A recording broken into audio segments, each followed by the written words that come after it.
Hey, Kathy. Yeah. Yeah, they're outside the garage. I'm surprised the mic's picking them up. Yeah, we're good now. I don't know what you did, but can't hear him. Okay, cool. All right, we're live. I got my audio soundboard is all set up now, so I'm gonna run it and go through our podcast intro, and then we'll officially kick her off. Looking real fancy in front of you. Looks like you got a lot of buttons, man. You give me 10 months, and I'll do something right. So here we go. Oh yeah. Hello. Yeah, that's your name. Squirrel's got me. Big Jim. Yeah. Really, really, really, really cold and fun. Cold and fun. That's good that you think of it, because that's what deer hunting typically is cold and fun. Yesterday morning, I'm glassing up on the pass, and I see these deer moving, and I'm like, ooh, there's deer moving. All of a sudden, I just see this person just head down, just hauling ass, wearing shorts and a T-shirt with a pack on. And I'm like, is that Tard? My dad always talks about floating through the woods like the autumn breeze. So Robert's when you're 275 pounds, I don't know how you do that, but the Freightliner, it's just like a creeper. You're just kind of up in the corner watching what's going on down there. Yeah, he's like, he's up there slapping it, pissing all over everything. Is it warm yet? How did you know the name of the actor? I know. Did you say his name? Hervé Villechaize.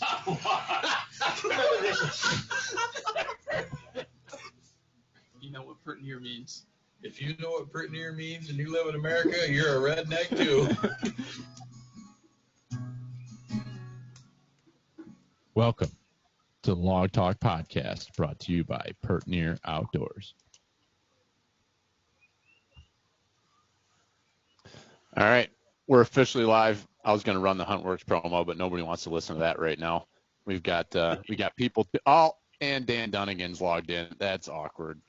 Daniel, the promo in the official post of the podcast, but this is officially brought to you by the HuntWorks, and I've sent a few people Dan's way here the last few days. It's getting to be that time, middle of August, and everybody should be thinking about, if you have not already, getting your bow set up, and you might be needing a little tune. So all these bow shops are going to start getting slammed, so get on it and get working on that stuff ASAP. So joining us here tonight, our game plan is doing a little, we've done a few of these before. We're going to do a little bit of a podcast discussing food plots, and we're getting ready to get into the fall here. As everyone knows, we're in mid-August, and brought on our favorite two deer habitat experts. We've got John Teater from Whitetail Landscapes and Ben Williams from Old Tin Cup, couple fellow New Yorkers, and we're going to talk a little bit about food plots, a little bit about habitat, and maybe a little bit about where we've been so far this year and where we're headed into the fall, and dive into a few things. And Brother Dallas is trying to get his technical issues figured out. We'll get him on here shortly with us too. So Ben and John, thank you guys for joining us tonight.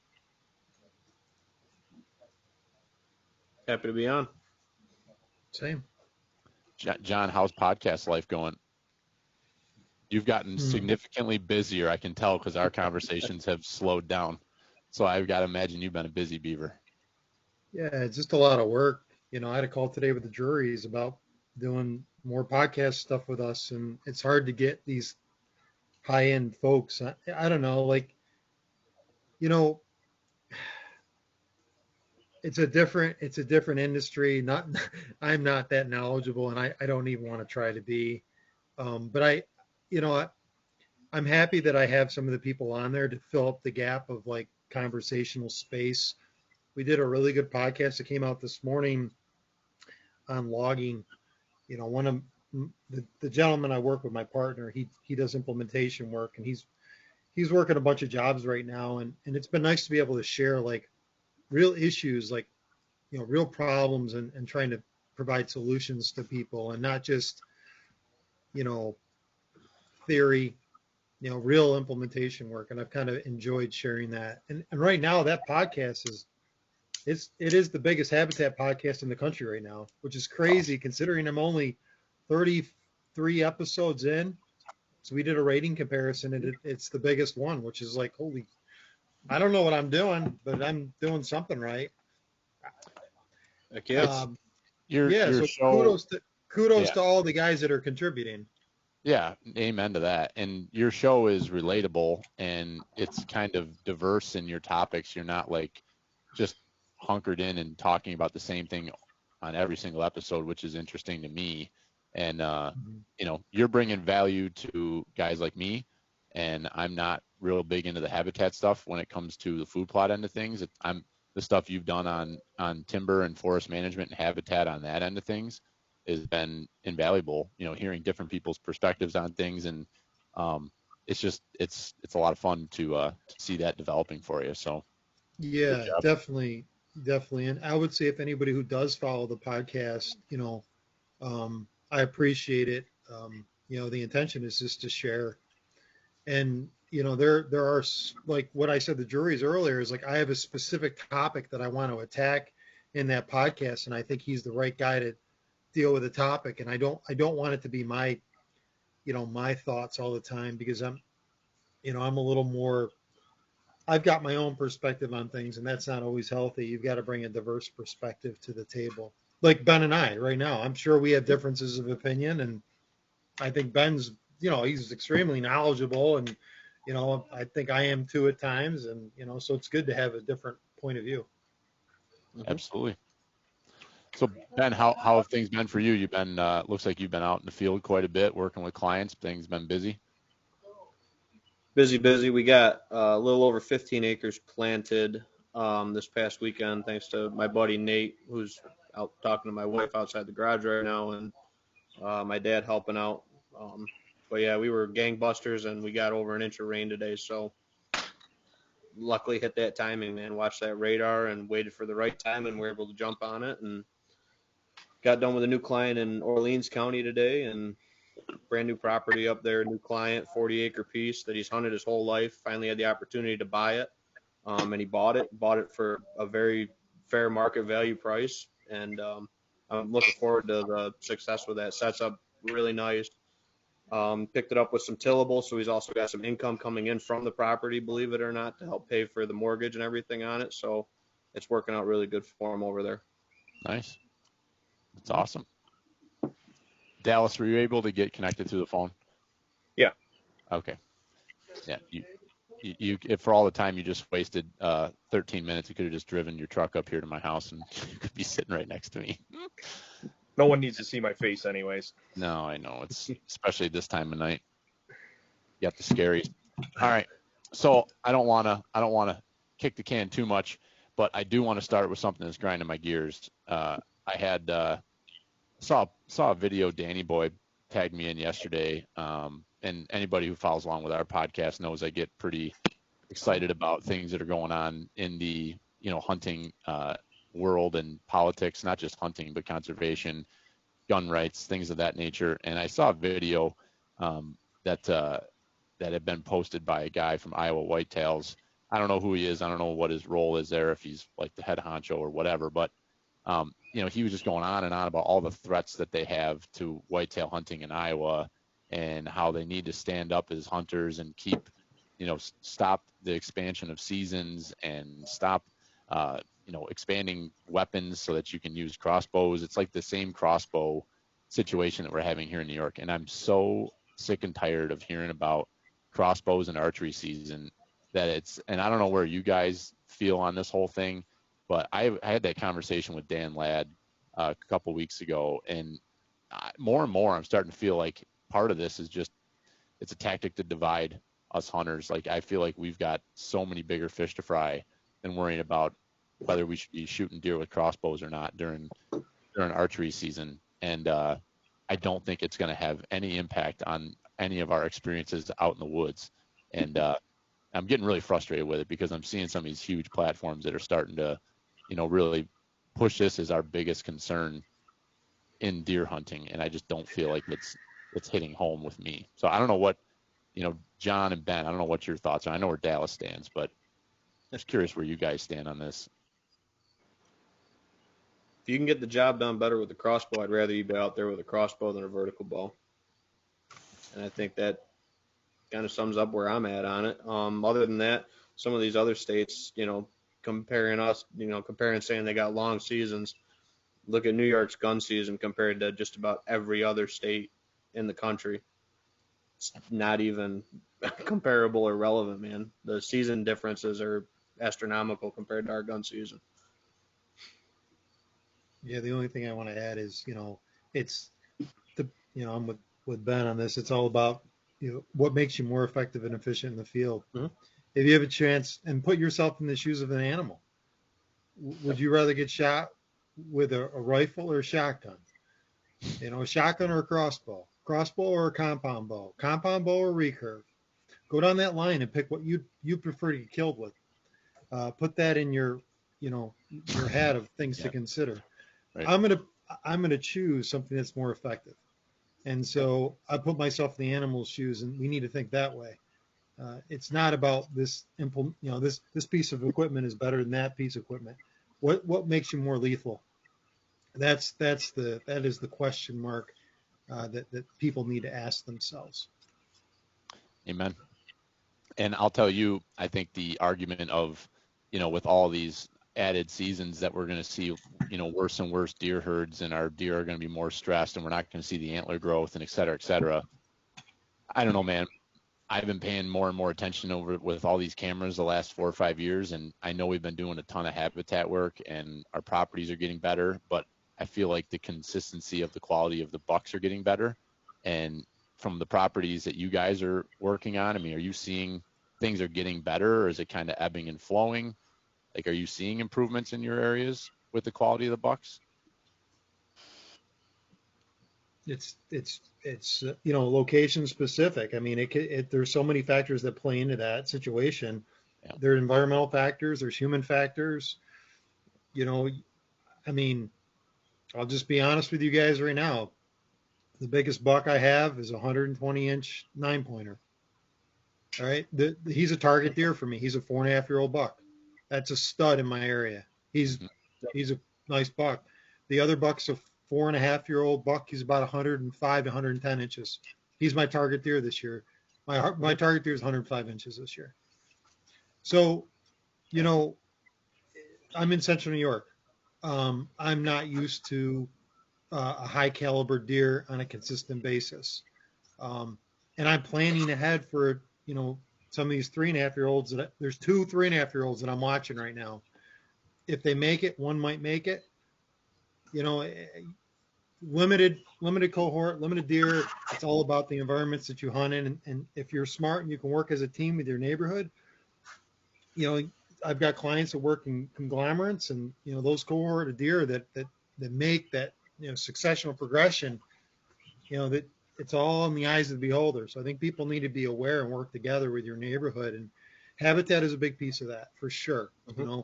Late season food, dealing with the stress component of food, any hormonal change that results because of the hunting pressure, all the things you're bringing up. I mean, there's a lot of factors that go into that. So. Yeah, I agree. And then if you're in an area where there's not a whole lot of habitat and stuff like that going on, management wise, it's like a sponge, for attracting deer to that property. And then you put in, high end, hunting strategy with it. It's night and day the difference you can make in the matter of a year or two. So, I think that's huge. It obviously is a little bit of ebb and flow and everything like that. You do have good years, you do have bad years. This year is looking pretty good for what I got on the summer cams so far, but I know a bunch of those bucks, because the age class is going to move off to different properties this year. It's just going to happen. Yep. But it's just do the best I can, lean on that fall food and lean on the habitat improvements I've done, good hunting strategy, and, just keep hunting smart on it, and you're going to reap the benefits from it.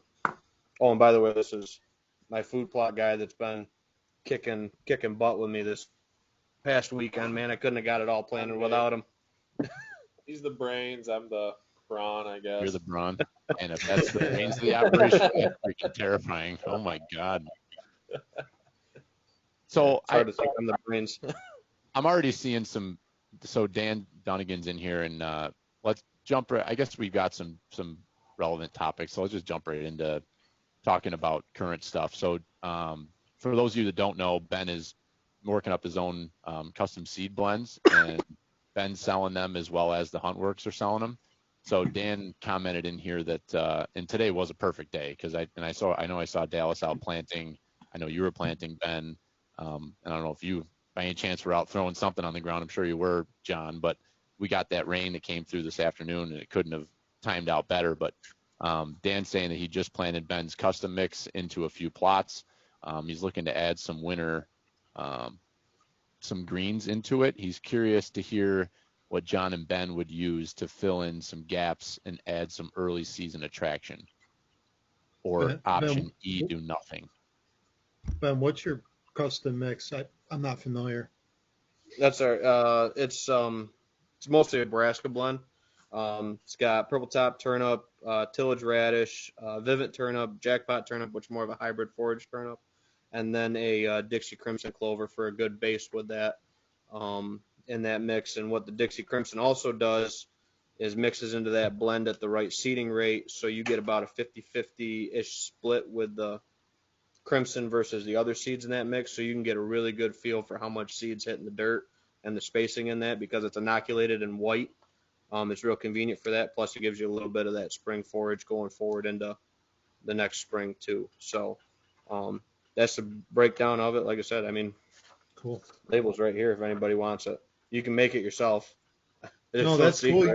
I didn't know you were making. That's awesome. That's so cool. That's really cool. Well, I had to buy big bags this year, so I figured instead of having a bunch of leftover, I'd start bagging it up. And I looked into what I had to do for New York State law to have it, labeled up, and just got to have your varietals that are listed in it. And I mean, I get it all from Seedway. You can go buy 50-pound bags and mix it yourself, but I'm not going to use that much seed, so I figured I'd help some folks out and give cool. a good mix of blends for folks looking for like a Nebraska blend, kind of in this specific scenario. Oh, I have opinion on these things, but I'm gonna go ahead, man. I like Let it Ben. rip.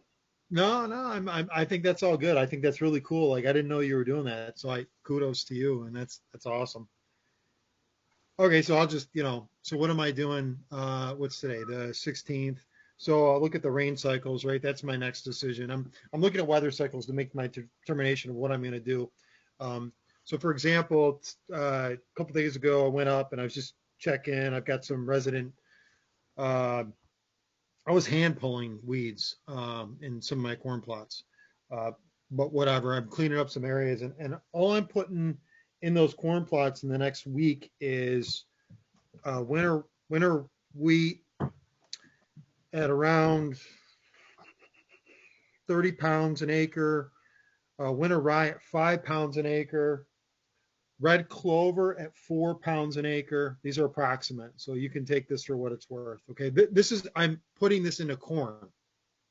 Okay, now the corn is randomly spaced, and it's not row planted corn. Okay, it's broadcasted corn. So understand that. I like the Crimson idea, to Ben's point. I'm going to go into a different rotation next year. I'm going to go back into annual cycles.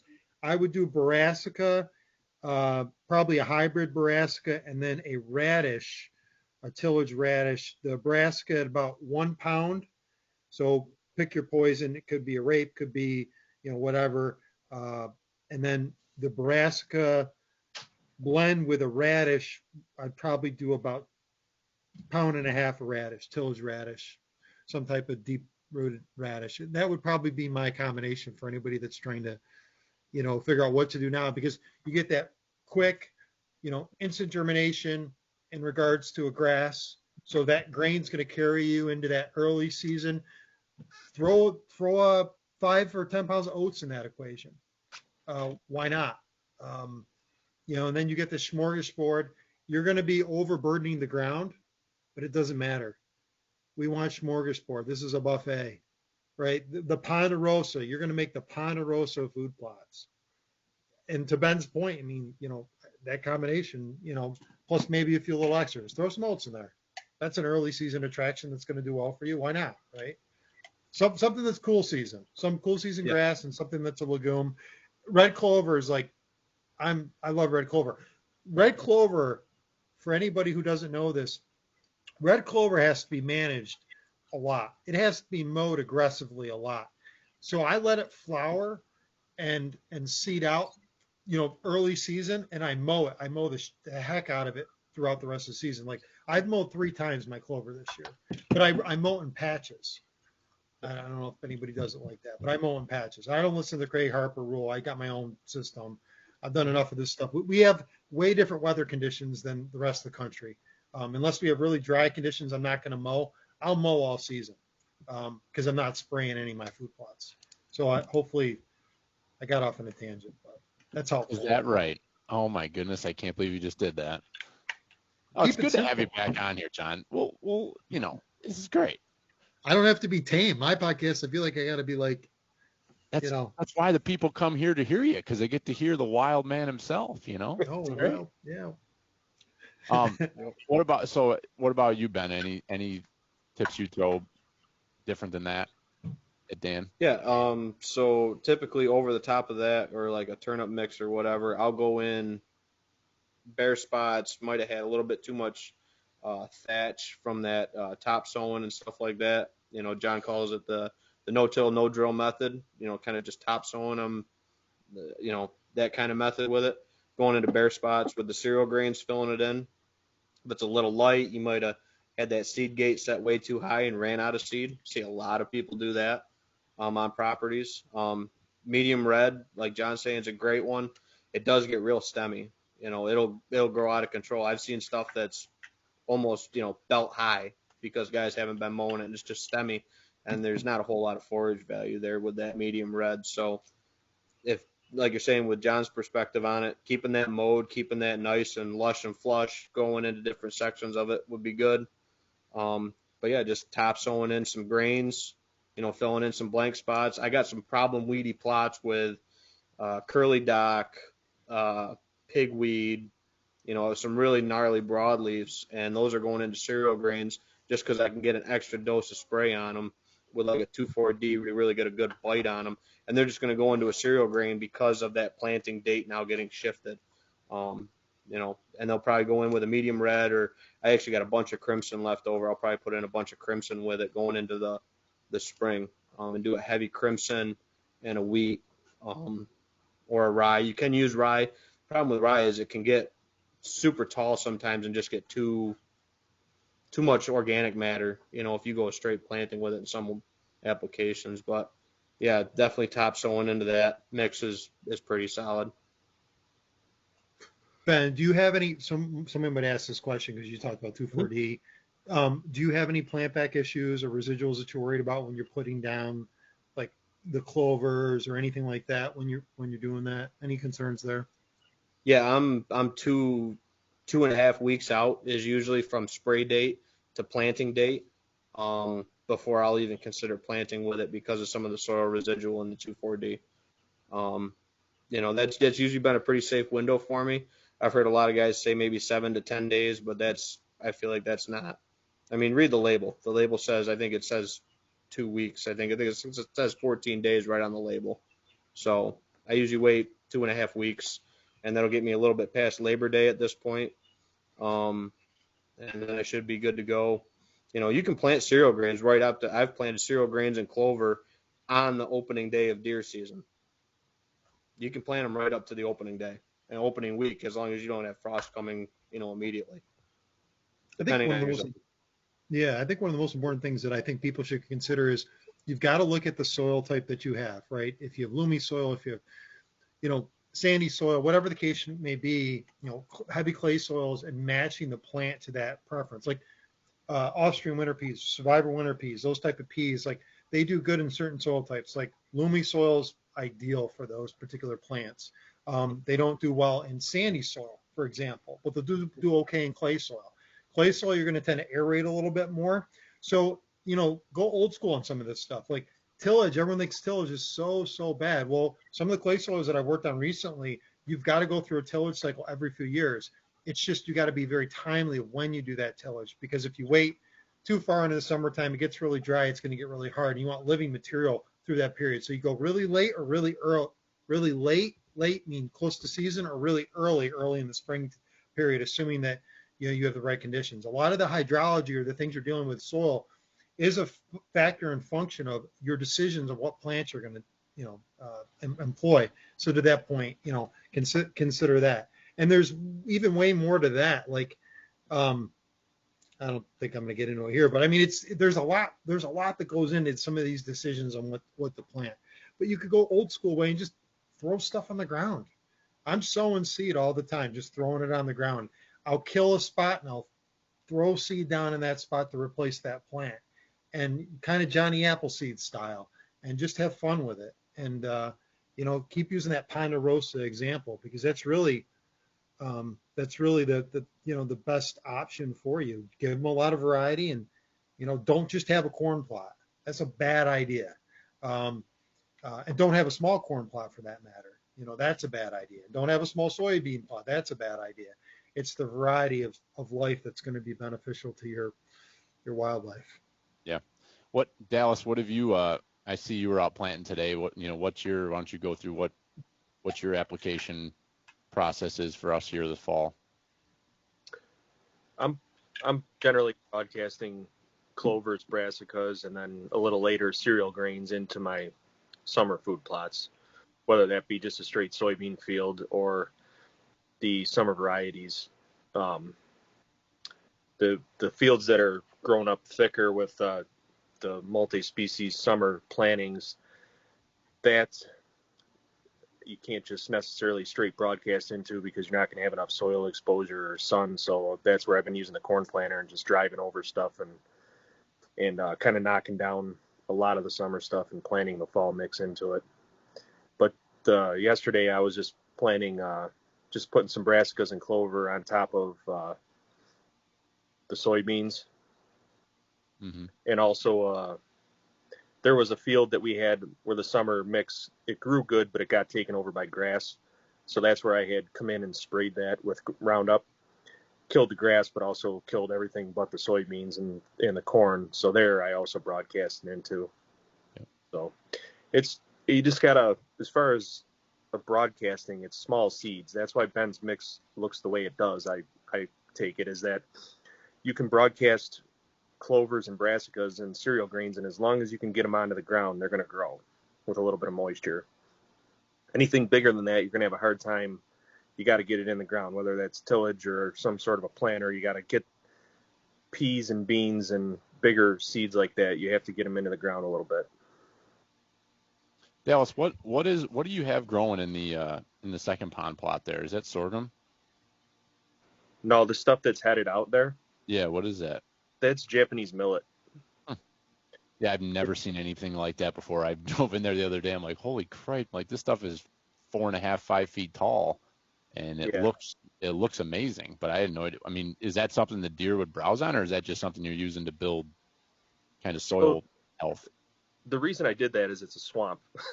Right. So it's hard to grow anything consistently in there, because you don't know if it's going to be a flood or if it's going to, when we had dry conditions this year, I probably could have got a decent crop going in there, but it's so wet that I did Balanza clover, which is I think it's the most wet tolerant clover, and then the Japanese millet, which is they call duck millet. People use that for duck plots when they flood their plots in the fall for duck season. Mm-hmm. That's what they use for that wet ground. So we have enough food plots now where I don't need to, not everything needs to be soybeans and corn and whatever for the deer. So I'm assuming that they're gonna browse on that, but I don't know. We'll see. It's good cover if nothing else. I mean, so you don't plan to knock that down to plant stuff in this fall? Nope. No. I love it. I mean, that little, whatever that is, 2.5 acres whatever it is it's thick. I mean, that stuff, like deer could lay down in that, you wouldn't see them in there. So that's good stuff. Yep. Ben, what'd you think? You got the $5 tour. What'd you think of what we've got going on with all the work we've been doing, which a lot of that is motivated from discussions we've had on here, which is kind of cool. So it was neat that you were out there and were able to take a ride with Dallas and see what we've got going on. Yeah, I got the 10-second tour, the Feedinum beer tour. Yeah. Before I went home that day. Dallas is like, oh, you should come out, and I'm just like, dude, I got like almost a 2-hour ride home. But anyway, we took a little 4-wheeler ride. You got a lot of different plots going on. I think the upper plot he's talking about that he sprayed off that was just beans. That's the one you expanded. Again, I didn't have enough time to jot down notes. But you guys had a lot of different summer forages that had good diverse mix with them. Looks like that corn planter's kicking butt for you guys. For your mixes and stuff you got going in. I saw a good spacing, good. That was working really good for you. But yeah, no, it looks like you guys got a lot of high quality forage going on for sure in the plots you got. A lot of diversity, which is nice to see. We had kind of a hard. Oh, go ahead, John. No, I was just going to comment on the millet thing because I've worked on a project maybe a year or two ago on a client property where I don't do a lot of aquatic stuff, so I want to be careful because I'm not like necessarily like an expert in this area. But one thing we recommended, at least with that client, because they have like expanded pond areas, is interspersing like cowpeas or lab into that combination when you plant millet. It'll do well and it'll climb up the millet, and then you'll have a food source within those wet areas. So just a recommendation because you're essentially creating cover with the millet. That's essentially what that is. And it's a food source for obviously ducks, of course, right? But you could add like a legume in there. I'm just throwing that out as an example for you, Dallas. There's some clover in it. Yeah, so I'm trying to be a know-it-all. So I just giving you another option. No, that's cool. It's one of those spots where if it doesn't work, it's a wasted space that we can just let it go back to cover because we have enough other space for food. So I'm playing around with just trying to do some other types of forage. And like I said, I mean, I think you were one that mentioned Balanza clover with being that's something you can seed at a low rate that'll reseed the next spring. So yeah, that's actually what I'm looking to do is get that Balanza to go to maturity and reseed itself and actually just turn that into a clover plot in some ways. Yeah, when you pull that Balanza clover out of the ground, I'm sure Ben's seen this before. It's just a massive root system. It's incredible that, that's kind of what you're looking for, especially to break up the ground, or just, again, that they do well in high moisture areas. Yeah, it's like fixation with a capital N at the end of it for a reason. It's just super nitrogen fixing rhizobius roots. That's why the name is the way it is. I think if you look on the label, I think the N at the end of it is a capital N for nitrogen fixing. It's a super clover for sure for a mix. Yeah, absolutely. You have a grass, it's just like the perfect combination of.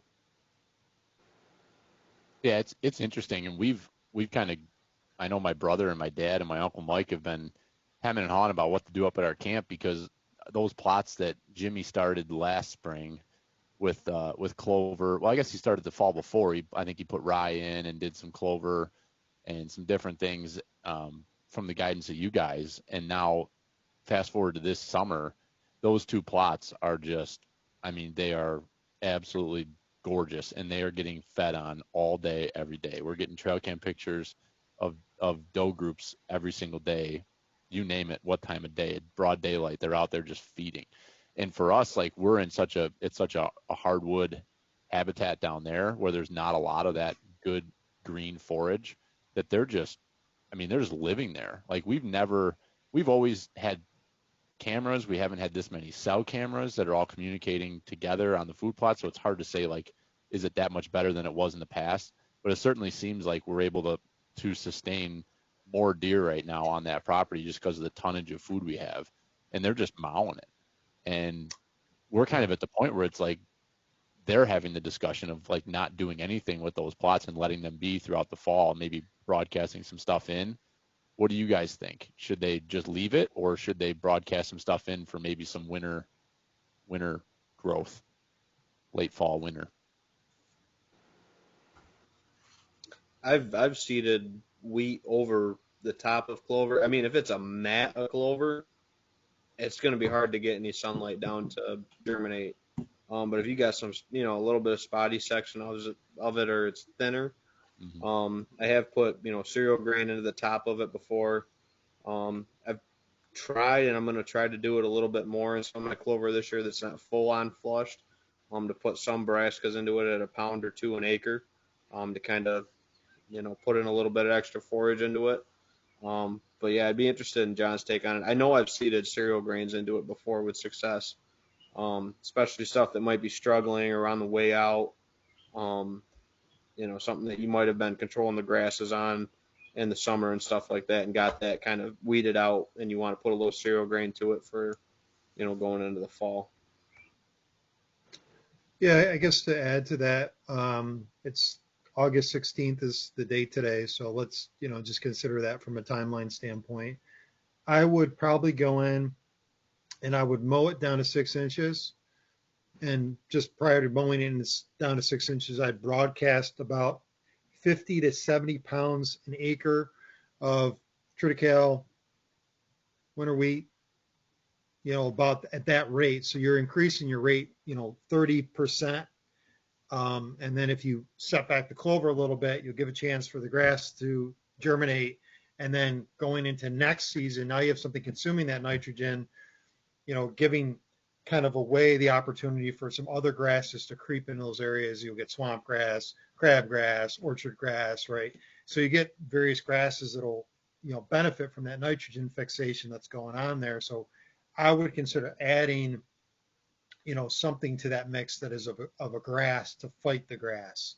And at the rate, so what I do alternatively in the springtime, if I decided not to do that in the springtime, around April, I'll do spring triticale.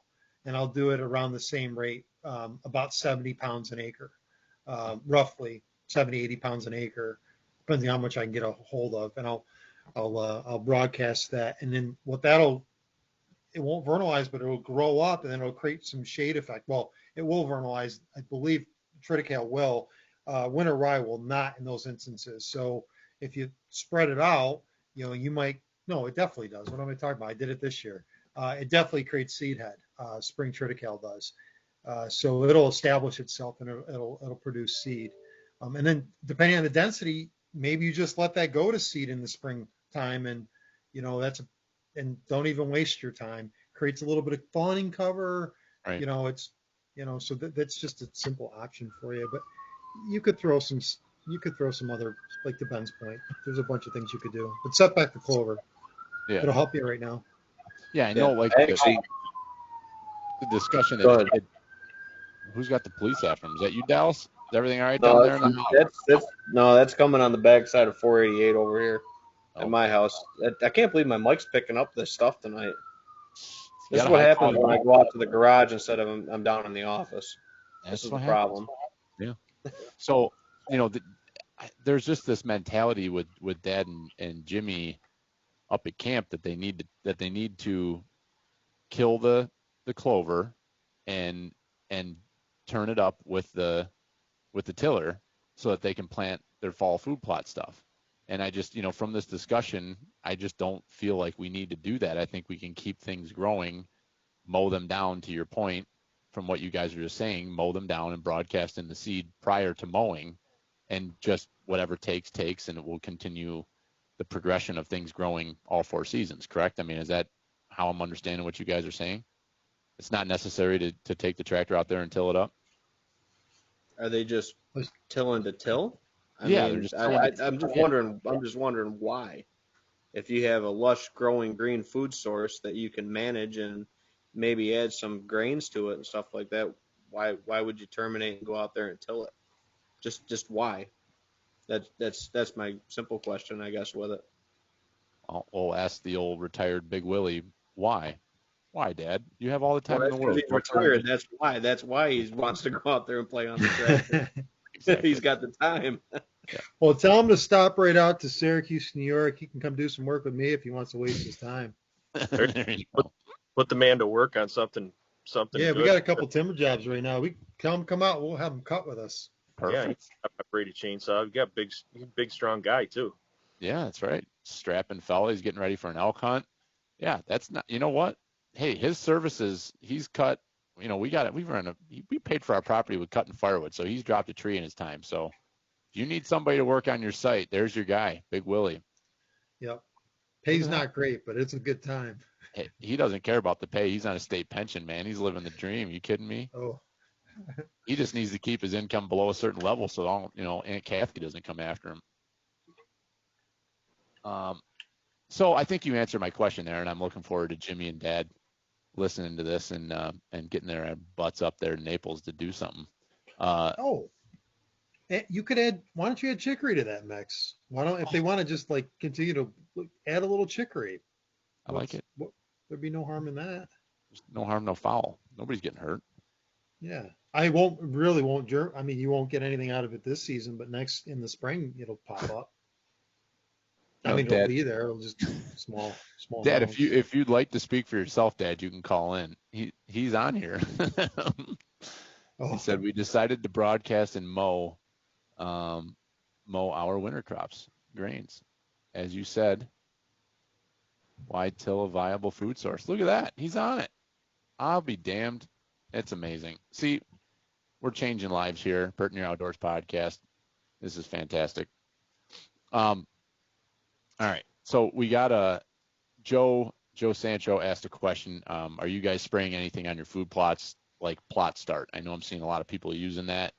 Is that a fad, or do you guys use anything of that sort? It's a good question. That's that high-grade calcium carbonate. I do not. I do not, but I mean, I'm doing. I don't see the harm in it. That's a foliar spray, right? I don't see any harm in it. It probably has some iron and copper, and some of those. It's hard to get that to be taken up by the plant. So foliar sprays are really the way to go for a lot of micronutrients. I don't know what's in that label or what's in that particular product. Those are the guys at Hunter, Jeremy Flynn. I don't really think. I think you got to think long term. If it's a lease, sure. If it's a property that you own and you're trying to amend the soil, go back to scratch and start working from your soil test. Don't Band-Aid fix things because you're wasting your time in some degree. And by the way, a lot of these products that we're talking about earlier, these Seedway, whatever the blends are, whatever you're using, they're not. A lot of them are just cover crops. Their nutrient uptake isn't like, we're not trying to develop like a high yield product. So like the output isn't really measured in like, you're not measuring biomass and you're not necessarily equating that to some level of success. At least most people aren't. Like my whole net loss comment about this stuff years ago. So I would say that, just don't spend too much time worrying about that stuff. Put a lot of seed on the ground and pray for rain. Take your soil test. Amend the soil as necessary. Meet the minimums. Sorry. Does that make sense? Yeah. I think the Plot Start is just a lime substitute. If I'm thinking of the right one, it's for lower pH soil. You put that on, and then you get more of an immediate reaction than you would if you were putting lime down. It's just calcium carbonate. That's all it is. Yeah, it's calcium. Yeah. Right. Yeah, it's calcium carbonate. Why don't you just go urinate in your food plots? Yeah. No, seriously. Go take the urine. No, I'm serious now. I pee a lot, so that's perfect. I'll just So spend the day over there. It's all temporary. Anything that's in liquid form, depending on your soil type, is all temporary. It's a boost. So how much time and effort you want to spend? Are you going to drive over those food plots with your sprayer and knock everything down and mash it? I mean, and I think it's a great question, but I don't necessarily think it's worth your time. Yeah, I think it's all time based. Yeah, and that's the stuff. Like if you're following other hunters and people that are big into doing food plots, it's like, back it was probably beginning of July, end of June. I'm seeing all these guys out there and they're, dumping their plot boost into their sprayers and everybody's hitting out there. Like, you got to be out boosting your plots. And it's like, I don't know. It's like okay. That's interesting to me. Like, I don't know that's necessary. It seems like it's a new thing that everybody's just jumping on because that's what everybody's doing. So it's just a good conversation to have. It's fertilizer. High concentrate urine. That's what I'm suggesting as an alternative. This is a joke, but I mean, seriously, think about It's that. natural. That would be natural though. This other stuff, if you take a soil test and determine that you actually need some sort of any sort of fertilizer, whether it's liquid, granular, whatever, that's fine to try to get stuff to grow. But the problem with any of these products is that you buy it, you throw it on your food plot, you get a reaction from it, you get a positive reaction in your growth, and then what are you going to do next year? You're thinking, well, I'm going to throw that on there again because it worked last time, but maybe I'll double the amount and see what happens now. You're just, it's the same thing. You buy a bag of food plot from Tractor Supply and you read the back and it says to till it up 2 inches and then put 100 pounds per acre of triple 13 on it. Well, they're telling you that because they know that you'll get a reaction from it and your plots will look good and you'll be like, wow, I bought that bag of cheap shit from Tractor Supply and it looks great because I followed the instructions and did it. But you're just recreationally tilling and fertilizing and getting a good reaction out of it. But you have no idea what your plants really need. So that, the next thing you do next year, you're going to spend the money on that triple 13 again, or the plot boost again, or whatever. Like I said, if it's necessary, if your soil requires those inputs, then consider putting them in. But my approach has been just plant shit and see what happens. And if it looks bad, then let's try to investigate why. But a lot of times we plant stuff and it looks great. So why am I going to go through and take a soil test even to, I don't want to add those inputs. I don't want to pay for them.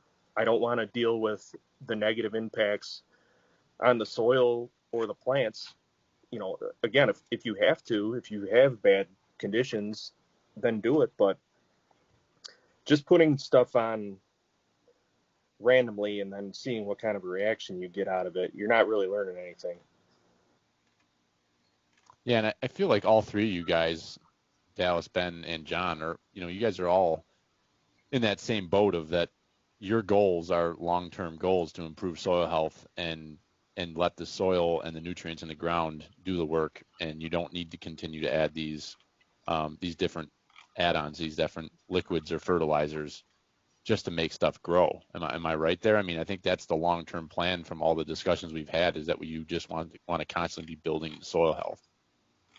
And that in turn will help your deer be healthier because you're putting more nutrients to them because the plants are healthier. That's kind of the big circle, right? That's my approach. Yes, exactly. My corn right now, sorry, Ben, I'm just going to say my corn right now, I don't know what my yield would be. I don't really care. But my corn right now is zero fertilizer. I mean, none. I have put zero fertilizer on my corn. I should send a picture to you guys. It's 8 foot tall right now. Jesus. Yep. Ears are huge. It's just stemmy, looking beautiful. People are lost with a lot of things. And one of those things is if you get these rotations down correctly, you don't need to be having a lot of additives. Now, I did put what I call moon rock. So I did put natural amendments in my soil this year. That's why I put corn, to get it cycling, and I had to till my ground. But generally speaking, I will do foliar sprays. Like I will spray zinc, copper. There's certain types of foliar sprays that I will spray on corn at a certain stage of its life. But I don't necessarily think, like, for most food plotters, that's a necessity.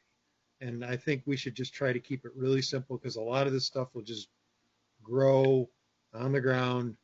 You can have the most expensive equipment in the world or the least expensive equipment in the world. Like I could use a walk behind brush cutter this year and do all my food plots just with that and a backpack sprayer and broadcasting seed. So there's simple ways to do things. Yeah, other than some urea on some screening materials and stuff like that, I haven't put any any granular, especially fertilizer, down in probably almost a decade now on any plots I planted for myself or for other people. Urea I've put on, before I ran on screenings or maybe some corn, stuff like that. I have put it into some brassicas, leading up to season to flush it with some, extra growth. But other than that, I haven't put on any granular, fertilizers in the last decade or better doing food plots. Yeah, it's just if you're reading those bags and like it says, like Dallas said, you put 300 pounds of triple 13 on it. That's just a generic thing. And I wouldn't follow that. What's on the bag? You got to look what's on your soil test. You got to get your pH relatively close because it doesn't matter how much fertilizer you put down. If your pH isn't getting close to nutrient uptake, it doesn't matter. You could throw as much fertilizer on as you want. The plants aren't going to uptake it. Yeah, that's another good point, that it all starts with pH. Yeah, and also think about, and I think I might have said this in the last podcast that we had, is the importance of micronutrients and that availability to the plant. The flavonoids in those plants create level of attraction that is far greater than maybe your competition. So, we talked about yield and biomass being a critical mass discussion here, or not for that matter. But we're talking really about the nutrient density of these plants. That's critical. So I'm always a big advocate of amending your soil in the right ways to ensure that those food plots, exist or persist for deer. And in those cases, the nutrient density of those plants is greater than your competition. That is a discriminator. That's why some people on a small acreage can attract more deer. And I think that's really critical. So I would just ask that people really take those soils tests. I use a company called Logan Labs, and I've used them for a few years now. They have a couple different types of tests. There's a standard test, there's a pace test. It depends on your type of soil, your CEC. So that's your cactin exchange. You've got to look at, some of the chemistry of the soil, and there's a lot of factors that go into the functionality of soil. So you need to think more about those things, and how you amend soil is kind of really critical. Like I use biochar, which is deoxygenated material, and my CEC is really low. And the reason I do that is to create more opportunity to hold on, various nutrients in the soil. So when I'm amending the soil, I'm not losing it or it's leaching away. So your soil can either sustain itself very well, depending on the type of soil it is, and really hold on to those nutrients, or it doesn't. And so there's some factors that go into the strategy that are pretty critical to kind of maintaining good availability of nutrients for the plants. So I hope that wasn't too complex, but the bottom line is you want to have really good plants for the deer, and that's going to create a level of attraction that's going to beat out your neighbors, and usually that's the goal. Yeah, all of this in this whole discussion seems super complicated, but it's really not. And going right back to your comment, John, you can do this, and you can continue to do this with a weed eater, a walk behind brush cutter, something to cut down mass, a chainsaw, just clear some space, and you can do it. You don't even have to hardly spray. So it's just fun, and I think it's a really fun time of year right now because we're getting some moisture. We're in that window where people can be planting, and if this is a new thing to you and you haven't done it, go reach out to one of these guys and ask. Ben's mixing up these mixes, and you can straight up connect with him just to buy what he's mixing up and go out there and try something. It's pretty inexpensive. The seed end is the inexpensive part in most of these situations. It's the fertilizer and the additives and the Roundup and everything else. That's where things really start to get expensive. So yeah, I love these discussions because I'm very fortunate because I have Dallas that does all the food plots at our property together, and then my dad and my brother and my uncle do all the stuff at our camp, and I'm kind of just the guy that just shows up come deer season and reaps all of their work that they put in. But it's fun. I don't know about you guys, but this stuff is the stuff that gets me excited for season because we're starting to see the things change. We're starting to see the fields are looking different. Crops are mature that are out there, but then it's, you guys are out there planting things that are getting ready to be hopefully the crops that we're going to be killing deer over here in two short months. It's hard to believe. Month and a half from today. It's crazy. Yeah, it's coming up, man. Well, actually, if you have an early doe season, you might be able to take advantage of it before that. So I know Dad's been talking about taking some youth hunters out, during that youth season, and harvesting a couple does quick and easy, and we got a lot of does. Unfortunately. Is your area? Can you do that in your area, Ben?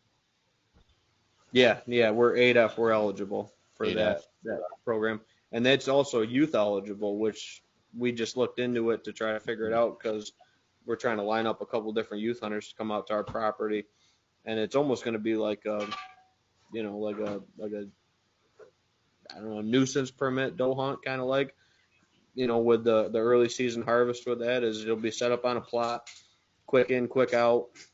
It's not cold. You don't have to worry about the kids. Obviously, we got to take them to the range, make sure they're proficient with their weapon and all that good stuff. But, and hopefully we don't have 90-degree days because that'll put a damper on stuff too. We probably won't go because we won't be able to work them up in time with 90 degrees. That's crazy. But, yeah, we're looking at taking out some youth during that early doe season, try to get our does early.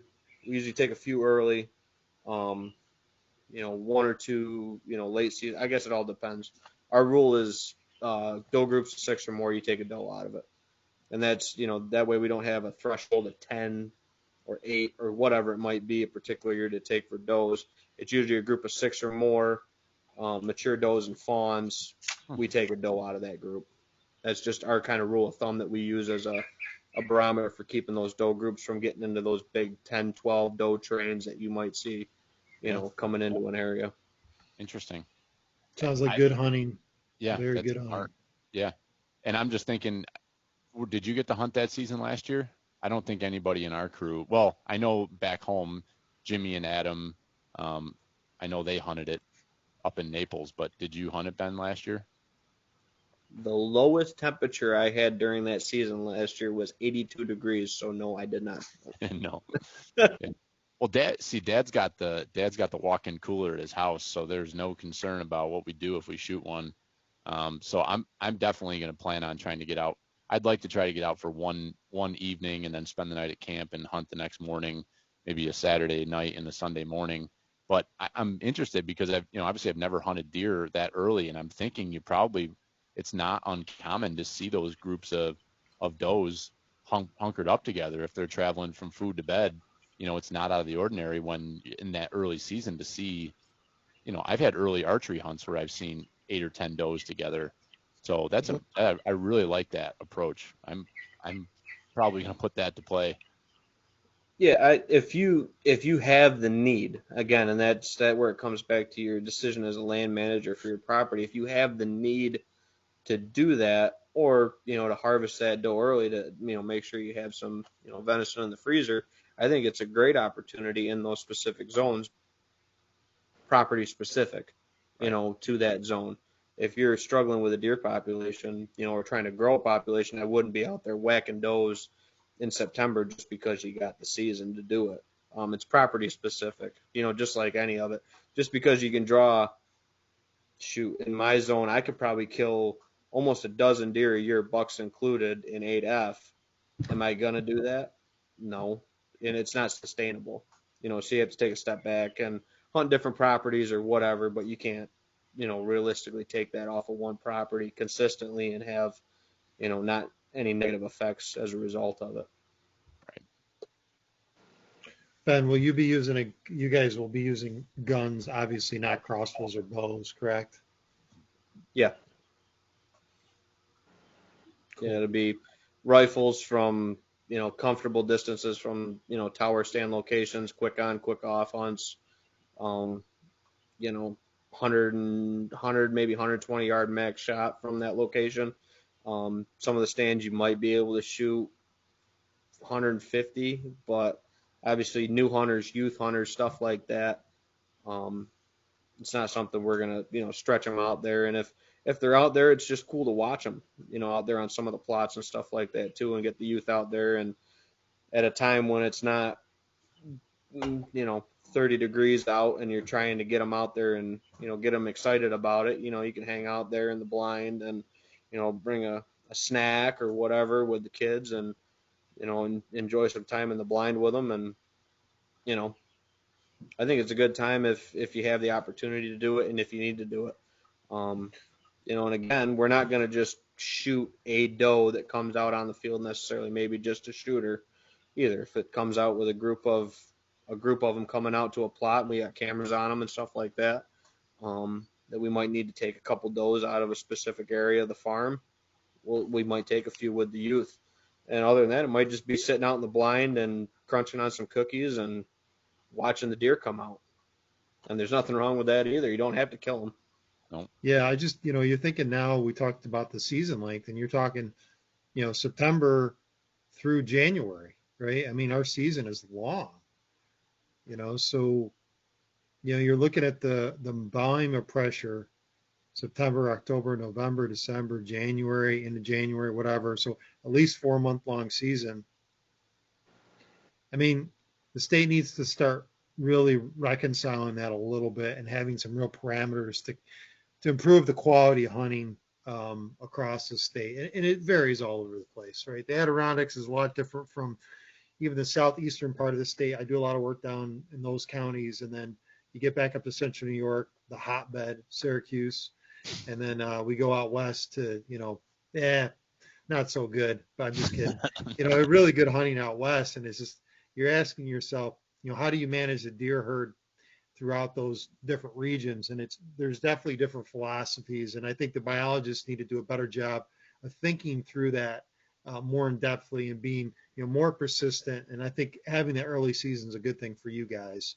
I think that's a great thing, because some of the areas out here, I mean, you're trying to build a deer herd, not deconstruct it a little bit, if that makes sense.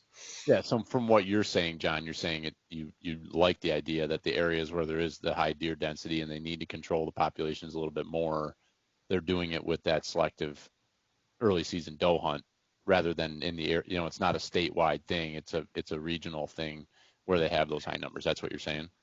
Yeah, and I think they can go down to the town level. I think there's enough data that they're getting from these town levels, and they could have, they could really drill down even further.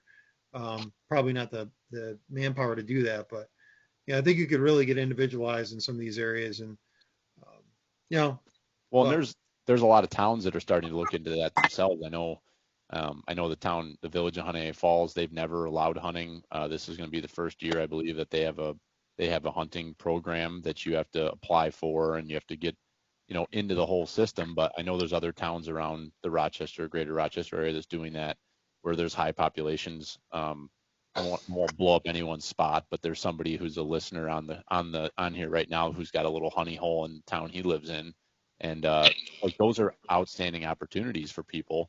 If you're living in some of these villages and people whose bushes are just getting ravaged by overpopulated deer, that's something you can go shoot that Bambi off somebody's third of an acre and put it in their pool. Pretty cool. Yeah, or the 160 eating your rose bushes. and you shoot them with the swing set in the background of the shot. That's no joke, man. I've seen it. I know. I just went over to the farm yesterday or Saturday, Dallas, and I tried to scrounge up. We have how many pounds of seed over there? And I couldn't find anything that was like pre-mixed with stuff that I could just grab to bring over to the house to throw in the backyard. Because I got an area that I kind of let go, and it's not big. It's like maybe 10 by 15. But I have tons of deer in my yard, especially once the weather gets cold, because all the apples fall down and I rake them around the trees. And I was joking with Sarah because I planted sunflowers with my son this year. And the deer came through as soon as they were like, 3 feet tall, perfect. They came through in one night and freaking ate them all. And I'm like, I got a jihad. I'm ready to run on those freaking bastards. So I went over to Dallas and I grabbed whatever was left in the broadcaster on the front of the four-wheeler. I went over there and scooped all that. I have no idea what the hell it was, but I brought it over here and I mowed down my stuff and I broadcasted it in, and then I mowed it down, and now we're ready to go out there and freaking feed them in like a month and a half. It's gonna be great. Fill that 9H tag right in the backyard. Hey, you should have asked me. I make seed mixes too. Do you? What would you charge me? Well, more for you than most other people. But is that right? Yeah. Yeah, my money's good too. Yeah, I've already. I don't know. At one point, there had to be a couple thousand pounds of seed in that barn this spring. Yeah, your brother and I had a fun chat about that the other night. I'm like, do you realize how much seed we still have in the barn right now? It's like there's boxes that I can't even lift. They're so heavy, and they're not even opened. And Brian's just shaking his head. He's like, how much shit is he gonna plant? I'm like, I don't know. I like it. Stockpiling seed. Yeah, it's not gonna go bad as long as we keep it dry. So we're at about an hour, and I think we've done pretty good at keeping it on the rails here. So I want to kind of try to start wrapping it up. John, you got anything in closing? Any final pointers for anybody? Any plug? Well, for when you get done with that, plug your podcast for those of people that are listening that don't know about it. Yeah. So do that, please. I didn't plug it enough. We want to push you to the very, very top of the charts. No, I'm not. I don't intend to be there. So, my strategy is just keep it simple. Go with those basic cover crops that, easy to grow. You can throw them on the ground, and you don't necessarily have to worry too much about something growing there. A lot of times in those instances, you'll go a little bit heavier, maybe increase your seeding rate 10%. It's not always a great idea to overwhelm the soil because you won't get the volume. But if you're trying to balance all that, I would say, consider that as kind of your tactic. I've really lowered my brassica quantity in all my food plots. That's really based upon, a long time of doing this. And it's funny, the guys at Mossy Oak recently just talked about on a podcast, they've come to the same conclusion after the past couple of years. And, it could be regional, right? They're in the southern area. I would just say for anybody, experiment, try some different things. You can't lose by doing something different from your neighbor. And it's not all about being different, but it's just, experimenting a little more than you would normally. And, you're probably not going to lose out during season if you've got a little bit of too much brassica or maybe a little bit too much grass in that food plot.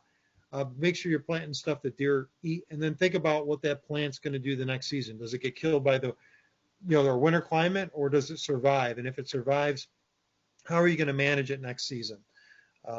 Ben's example with the winter rye was really spot on. Its biomass is something to consider. So you might want to do something that is not as voluminous. The size of the plant is not as large. So I would recommend that. I'm probably not going to do any food plot more podcasts or anything like that on my podcast. So if you want to follow me, it's on Sportsman's Empire. It's Whitetail Landscapes, Maximize Your Hunt. I'm the host of it. There's guys all over the country. There's the top land managers in the country are on that podcast. I'm just happy to be a part of that podcast. We're talking about all sorts of things. Steve Shirk is actually going to run a special. I think for the next 2 months, we're gonna dive into real strategy of how to break down, specific deer and how to kill them. So we're gonna have some pretty good guests coming on for that. He's working on that right now, and then I'll just be part of that plethora of just having discussions. And come after the season, I'm gonna be, I'm working, but I'm gonna be digging into real next level stuff for land managers, people that want to improve their property. And so, I'm willing to share on that podcast. And if anybody wants to ask questions, shoot me an email. I'm more than welcome to help you out. And, thanks for having me on. I've loved being on this podcast over the past few years. So thanks, Billy, and everybody else. Yeah, I appreciate you. And I will take credit for your success in podcasting because of all the time we spent talking about podcasting, even though you're just pummeling me, but you're just better looking. But then I'll also say that it's clearly you've taken Steve Shirk away from us because now I can't seem to get a word in edgewise with him, but it's because you've got these big plans with him. So he is really I can't get over how popular he is. If anybody follows him, he is extremely popular. I think I'm going to be hunting with him this season. So nice. I will bust his chops. Are you because of his? Yeah, and I'm totally being facetious there. I've see how busy he's gotten, and I know I'm not nearly as hitting the people that he is, and I can't imagine trying to keep up with the amount of messages and back and forth that he could be dealing with. But I mean, the proof's in the pudding, and he's just about as genuine as a human being as you can meet. So I absolutely love that guy. He's incredible. I talked to him quite a bit, and we built a friendship since you, Billy, had introduced me to him, and I've been helping him on stuff on his own property, and we've just kind of built a friendship, and he's incredibly in tuned with his area, and that's really the biggest thing that I've gotten out of it. He hunts big woods, so that's cycle hunting. That's a different style than block timber where Ben is, or in mine, I'm an in-between area. So the cycle movements are a little bit different in the big woods versus other areas. So you've got to kind of like hone in on really what the strategy is in your particular area and how deer move through those areas. I'm not saying deer don't cycle move through areas, but you can manipulate their cycle movement based upon habitat improvements. I've seen that on block timber areas, or more big forested areas, Western New York area, those type of areas that probably a lot of listeners on this podcast are from. So yeah, yep, amen. If you aren't following John Teater, you should, and if you aren't following Steve Shirk, you should, because you're going to get education there. Ben Williams, you got anything in closing? Well, I haven't said it yet today, and I usually always talk about it. I'm just going to drop that access word just because I haven't said it. No, I mean, John knocked it right out of the park with that statement for sure. But yeah, just you guys got to keep it simple with it. Don't look at the big buck on the bag. Look at your seed label if you are looking at planting something. Big one for me that I see in a lot of brassica blends is sugar beets and some of these other stuff that just doesn't make sense. And some of the mixes that you got, or rye grass specifically, for some of it, rye grain, rye grass different. For the food plot type of stuff, because that was the topic tonight. But it does all boil down to the access. And I was talking about this the other day to a buddy of mine that was over. I've only killed one buck on a food plot, in within sight of a food plot, and that was a outlaw plot I planted into soybeans. So, you kill them based on your hunting setup in and around those locations, based on your access with them. So, you don't have to kill them on a food plot. This isn't necessarily the outdoor channel. I know John killed his buck on a food plot last year, and that worked out absolutely stunner for him. But for a lot of guys, I don't see a lot of guys killing mature bucks on food. Setting up your property is a much bigger piece than just putting in your food plot. You got to think of the whole process with it. So, yeah, and then it all just comes down to access. Sometimes it's the hardest thing to do for a piece of property. Some lay out better, some don't. But you just got to find that mesh that works for you and set it up so it's advantageous to you and not so advantageous for the deer, or they think it's advantageous for them and it just doesn't work out. Sometimes you win, sometimes you lose. That's the way it is. Life, man. That is. Yep. And plug your seed one more time for people that are needing seed and want to get some from you. I don't want to plug it too hard because I'm completely sold out, dude. Oh, Jesus. That's hilarious. Well, that's good. Sales well, are good. No, it is. It is. I think Heritage Outdoor Sports and Phelps has a couple bags left. I think the Dunnigans have a couple bags left of the half acre and maybe a bag or two of the quarter acre. And depending on your zone, you get more over towards John's zone, foothills, the Adirondack, stuff like that. You're getting real late for most of these brassica species that are in this mix. But if you are in that Western New York, Finger Lakes region, you could probably get this in the next week or so. I would say you'd be pretty comfortable with it.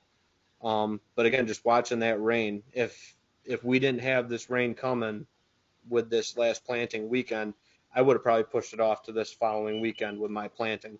It just worked out with the rain and the scheduling that it fit for me. So yeah, I mean, I think Huntworks has a couple bags, Heritage Outdoor Sports right here in Phelps has a couple bags just down the road for me, but I have no bags left in my inventory. Everything's sold out from my house. My parents had some bags. That's all gone and sold out. I probably have to do the math, but I probably sold 25, 30 acres of seed this year. Nice. So it was.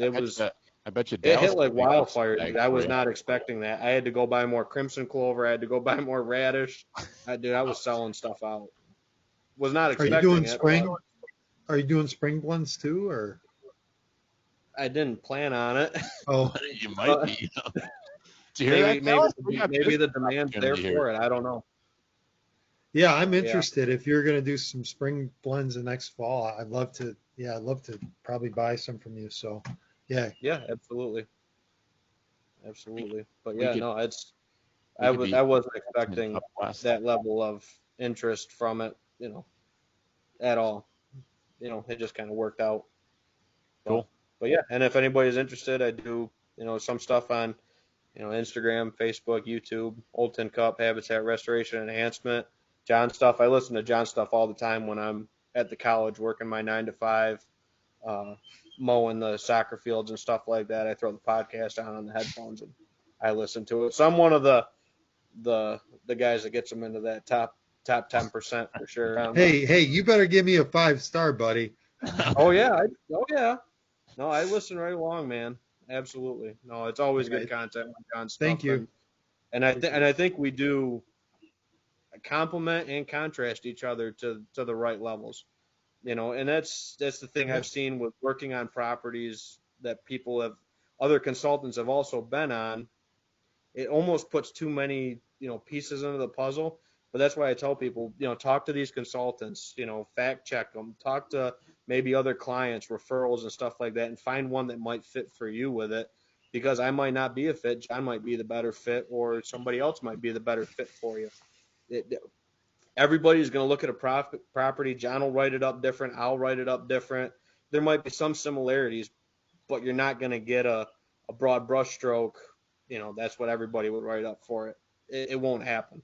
I've seen stuff that other consultants have been on that I would look at completely different. And it's all perspective based.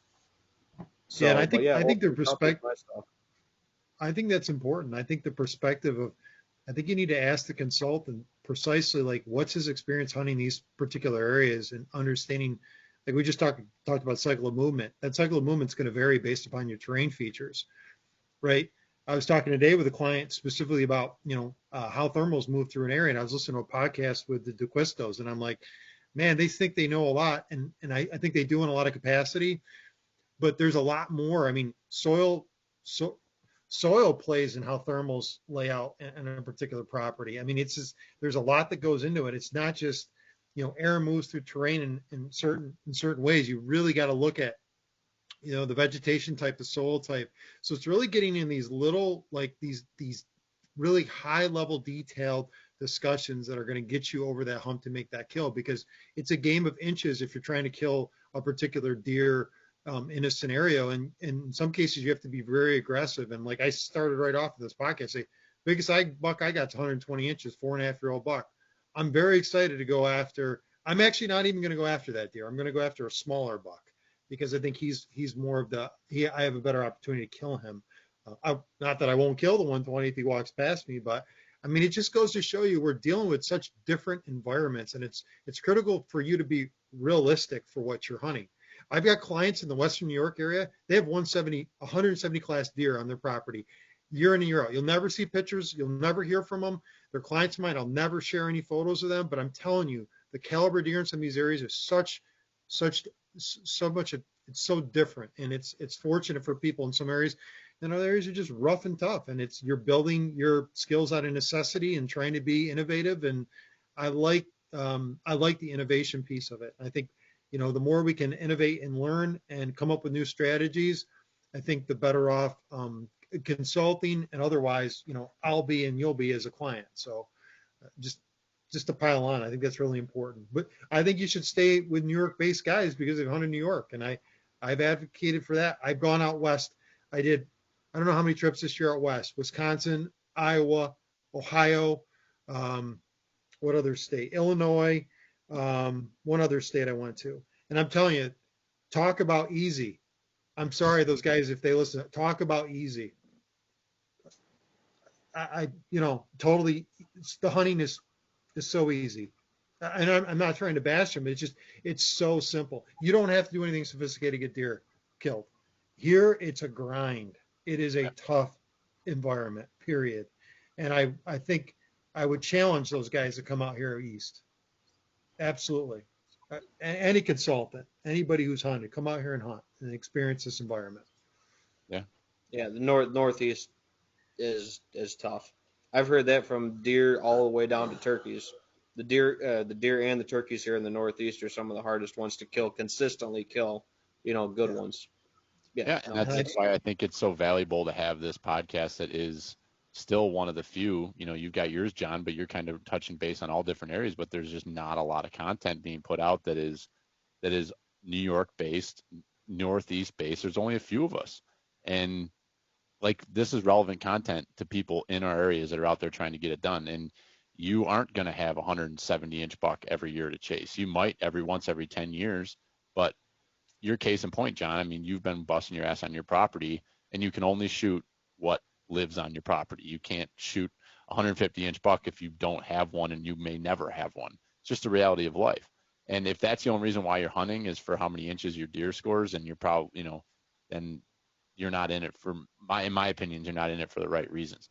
Everybody's got their own reasons and purposes for going out there and doing it. But for us, it's because we love the passion. We love being out in the outdoors and connecting with the environment and putting food on our tables. And when we can shoot a big buck and have all the hard work come to fruition, that's the icing on the cake. But, I think that's the thing. When everybody gets jammed up on inches, that's where we start losing focus on exactly why we're doing what we're doing. And look at the properties that you guys have touched, the work that we've done on any of the ground that we have. Like, we have improved the habitat, not only for deer, but just the straight up, just the environment. Like, we're improving it. The forests are healthier. The ground is better. It's not eroding.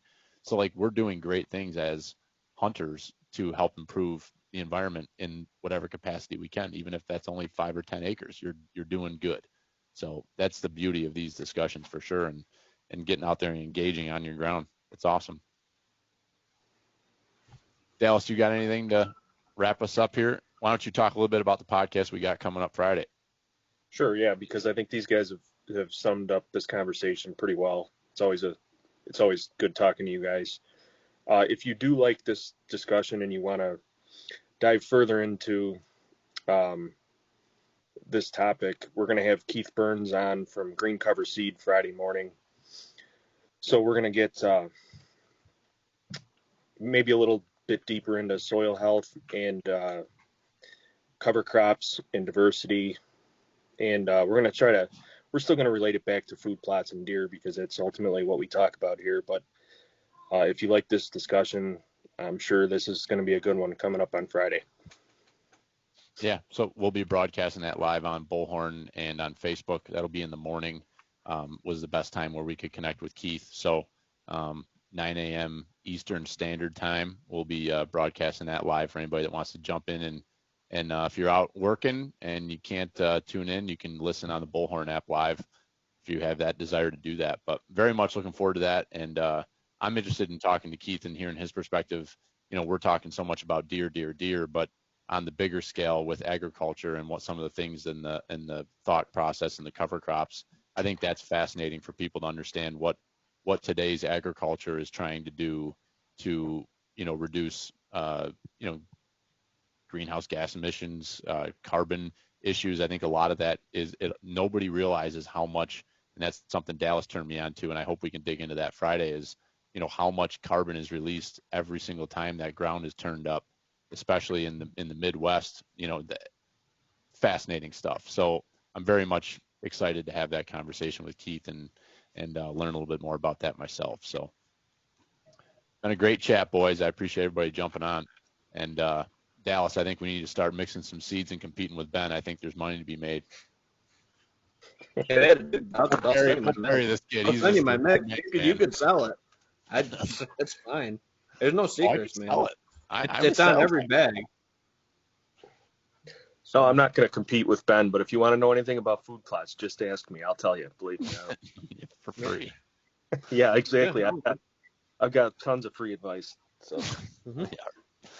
All right, boys. Thank you so much, and to everybody that tuned in podcast land, we appreciate you. And share this podcast. Help us keep growing, so we can try to knock John off the schneid for a couple days. Love you, buddy. See you later. See you guys. Good seeing you. See ya. See you guys. See you, Bye. bye. See you guys. I don't even know where the leave is. Where's the leave button? I don't know. Go away. Hello. Oh. It's that time. Hello. Yeah, Yeah. that's your Yeah. name. Squirrel's got me. Big Jim. Yeah. Really, really, really